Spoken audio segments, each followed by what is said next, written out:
belong to the teachers. It doesn't even belong to the parents. It belongs to you.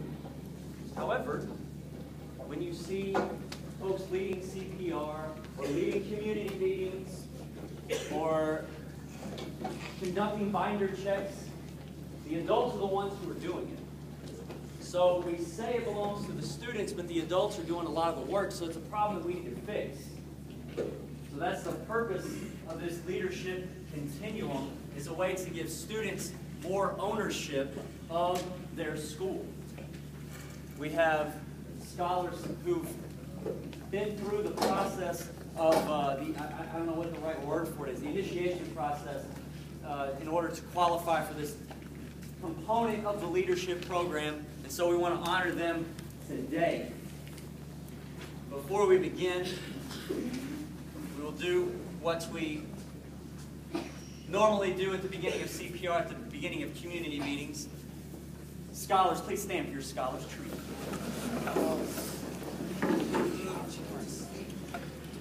Who are you? I am a Willie Prep scholar. I will bring honor to my family, country, and school by excelling academically.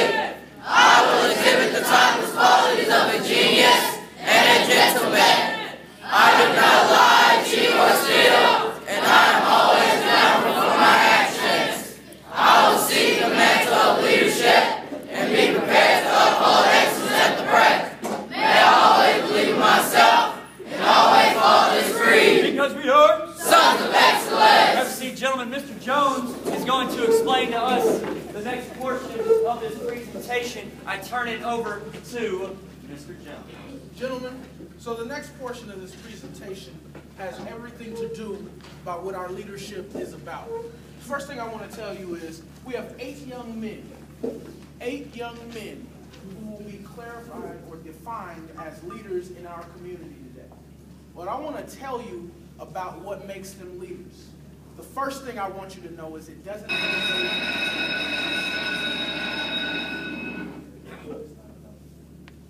First thing I want you to know is it does not by any means mean that they think or I think that they are better. Any good leader will tell you that one of the first traits of leadership that you need to have is humility. These young men believe that they can lead themselves and they can lead by example. They do not believe that they can do things better than you. I don't believe that, and you shouldn't believe that. But what they do desire is to have the qualities to lead young men to greatness. What they do desire is to have the qualities to find something within themselves that tells them that I'm important, that I'm special, that I can do something amazing, and that is admirable. Young men, I'd like to share with you today the leadership continuum of Tinley Prep. So in your Scholar's Creed, it says that you will honor your family, country, and school academically. That is our 6th grade standard for leadership, honor and academics. We believe that since you first encounter us in 6th grade, a lot of times young people need to be convinced, and maybe that's the wrong word, but I don't have a thesaurus in front of me to find the next word. Young men sometimes need to be convinced that academic endeavors are endeavors worth striving for. This is the time in which we want to let you know that doing well in school is important. Doing well in school is fantastic. Honoring your family through that endeavor is amazing. And letting you know that when you go somewhere and you represent yourself, you are not the only person you are representing. Mr. Shaw told a story a couple weeks ago about an African village where if you did something wrong, everybody would come together and sing your song.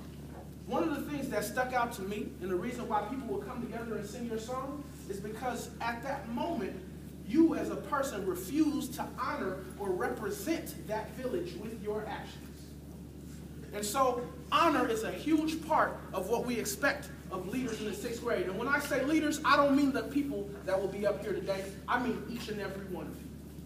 Recognizing that it's not just about you. It's about everybody else you represent. In the 7th grade, our standard is genius and the gentleman. So in the 7th grade, we want to take that honor in academics a step forward. We want to say it's not just about honoring everybody else, it's about how you treat everybody else. The gentleman's standard. It's about how you treat young ladies, how you respect young ladies. And that's something we all need to work on in this school community. It's about how you treat each other. It's about what you expect from each other. And then we talk about the genius part. So in the 6th grade, if the standard is that we want you to engage in academic pursuits, in 7th grade, the standard is we want you to master those pursuits. A genius and a gentleman.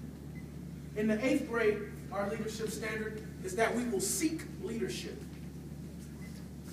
Right now, we have a situation where these 8 men are going to come up and they're going to be put in a position where they're going to lead certain things in our school community.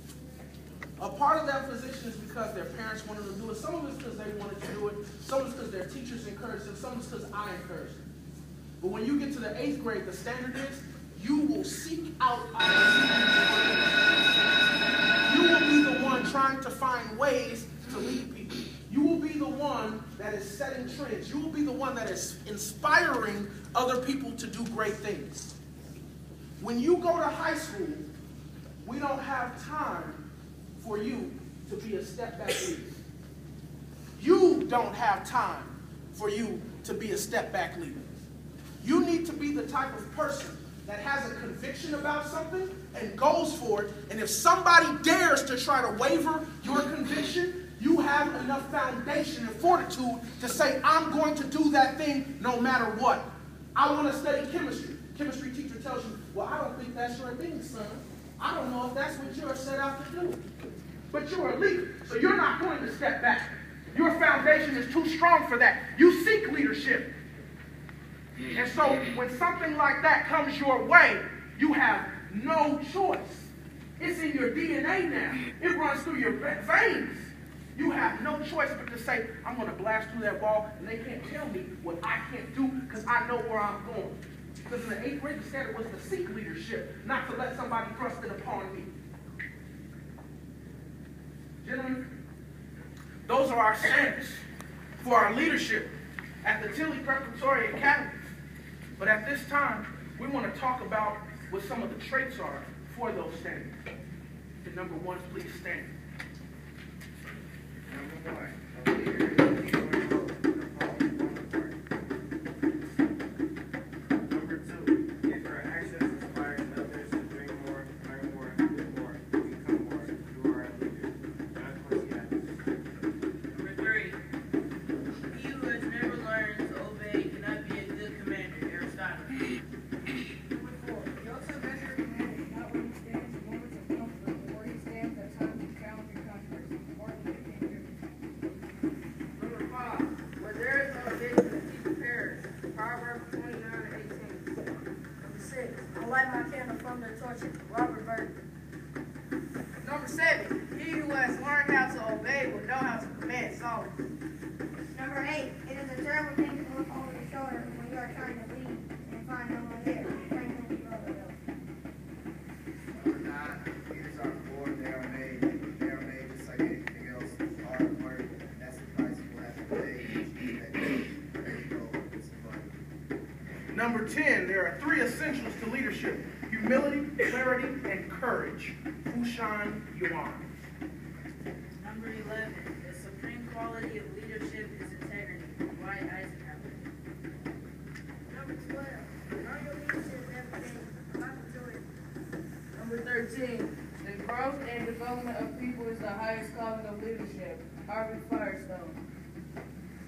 As we look ahead into the next century, leaders will be those who empower others. Bill Gates. No man is good enough to govern another man without that other's consent. Abraham Lincoln.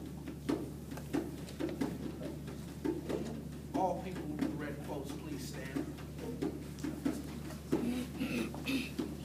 Gentlemen, Barack Obama has a saying, and that saying gets people through tough times because it forces them to believe. Gentlemen, what does he say? Yes.